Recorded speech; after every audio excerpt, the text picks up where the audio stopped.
Bueno, buenas tardes, ¿cómo les va? Como les dije hoy, vamos a repasar, a hacer unas mini revisiones de temas cortos que nos surjan en en la práctica clínica diaria, habitual, de dudas, de conceptos, con respecto a lo que tiene que ver con los diagnósticos, los tratamientos, las alternativas diagnósticas, por ejemplo, no sé, dosis alternativas, de antibióticos, cómo monitorizar cierta droga, cuándo iniciar una dosis de mantenimiento, luego la dosis carga, etcétera. En este caso, la escala de coma de Glasgow para lo que son los pacientes ventilados, ¿no? Ya saben que la escala de coma de Glasgow salió originalmente en la revista, publicada en la revista Lancet en el año 74 por dos neurocirujanos, Tisdale y Jennett. La idea de ellos era desarrollar una escala clínica para evaluar la profundidad de duración de la alteración de la conciencia del coma. Su uso fue más extendido entre lo que son los pacientes con trauma de cráneo, sobre todo por la American Thorax, por la ATLS, perdón, y después se generalizó al resto de las injurias encefálicas, como la de causa vascular, metabólica, que en lo personal me gusta más aplicarlo al politraumatizado. Inicialmente iba, como les muestra acá, la escala iba eh, del 3 al 14 y posteriormente los autores lo modificaron, la respuesta motora, la respuesta flexora, la modificaron si la flexión era propiedad o inapropiedad, la escala quedó de 3 a 15. Bueno, como les comentaba antes, su extensión inicial en los años 80 fue a partir de la TLS en los pacientes en los traumatizados de cráneo.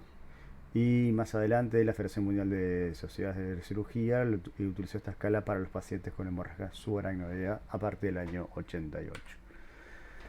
Con respecto a su validación, por ejemplo, en el 2016, un estudio publicado en la Intensive Care Medicine, un metaanálisis de 52 ensayos con 13.142 pacientes, demostró que es un score confiable en medir el nivel de conciencia, pero se necesita más entrenamiento para su uso.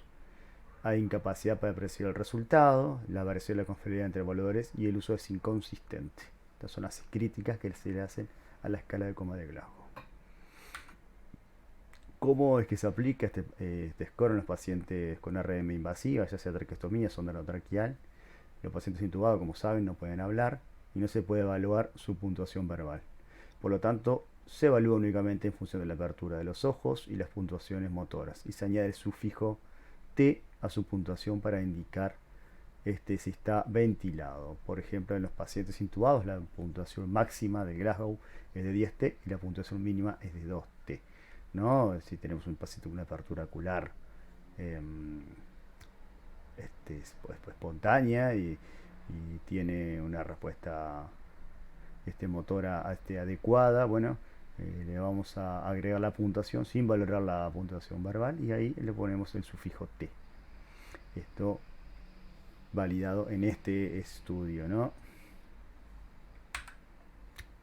Bueno, ante este inconveniente se diseñó en el año 2005 por Wichix, publicado en la revista Annals of Neurology, el FORSCORE, Full Outline of a Responsiveness, diseñado para valorar la severidad del coma en pacientes en UCI y más preciso que la escala de coma de Glasgow, en aquellos pacientes que solo tienen reflejos de tronco y sobre todo útil en los pacientes con una escala de coma de Glasgow más baja, es decir, 2T o 3T, y sobre todo es muy bueno para diagnosticar lo que es el síndrome de enclaustramiento, locking syndrome. Estos son los componentes del síndrome del score, perdón, comparado con la escala de coma de Glasgow. Ven que tiene 4 ítems con 4 valoraciones de cada uno. Va de 0 a 16. Se valora la respuesta ocular, la respuesta motora, los reflejos de tronco y la respiración.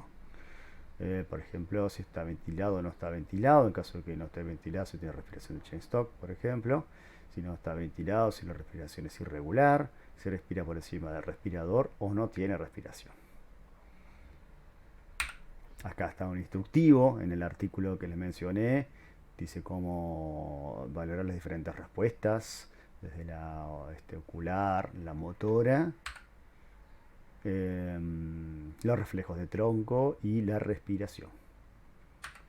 Fue validado en un artículo que salió en el Acta Neuroquirúrgica y concluye que el Forest Score fue más robusto que la escala de Coma de Glasgow en predecir la mortalidad después de los 30 días en pacientes neuroquirúrgicos con un compromiso severo de la conciencia. No hubo relevancia con respecto a los outcomes secundarios, ¿no?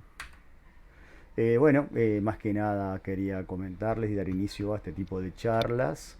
La idea es esa, que sean cortas, eh, no tanto eh, como para hacer desarrollar un tema más extendido, pero por lo menos para lograr un punto de debate en ciertas cosas que nosotros usamos todos los días. En este caso, la escala de Coma de Glasgow para pacientes ventilados. Aclaramos que se usa el sufijo T, no se valora la parte verbal, y el Forest Score como alternativa para los pacientes con depresión de conciencia, siendo una escala un poco más fina que la escala de Coma de Glasgow. Bueno, espero que les haya sido útil. Hasta la próxima.